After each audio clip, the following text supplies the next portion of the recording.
জামাত এমন একটা সংগঠন, আমনের ভাইও আপনারা সাহায্য করতো না, হেরা আমিরও নকলে। জামাতের অফারটা ছিল যে আপনাদেরকে জিতানোর জন্য আমাদের সাংগঠনিক অর্থনৈতিক যত কিছু আছে আমরা ব্যয় করব। নাহিদ ইসলাম, এই যে হাসনাত, এদের তো কোনো সংগঠন নাই, আমাদের তো কিছুটা হলেও সংগঠন আছে।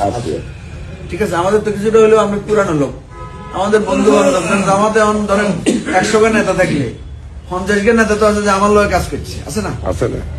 তোরা তো আমার সাথে আন্তরিক, পার্টির কারণে না আমার ডরের কথা বলতে হয় না। তাদের ভিতরে ভিতরে তো আমার প্রতি তারাই আছে, আমিও তাদেরকে খুব ডিস্টার্ব করি না।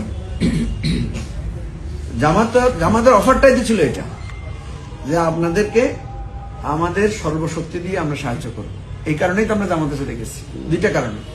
জামাতের থেকে আমরা বেশি সাহায্য পাবো বিএনপি চাইতে, বিএনপি সাহায্য করতে চাইলে ওদের লোকেরা আপনার বিদ্রোহী হবে। মাঠে কিন্তু আরেকটা কথা প্রচলিত আছে, আপনি যে একসময় জামাত দিয়েছিলেন,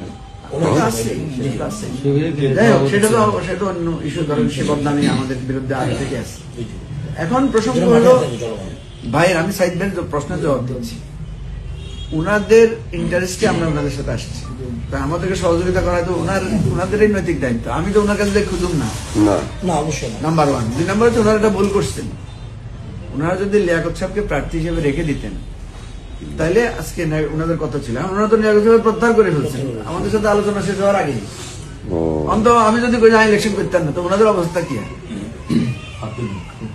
এখন ওনারা ভোট করবো কারণে।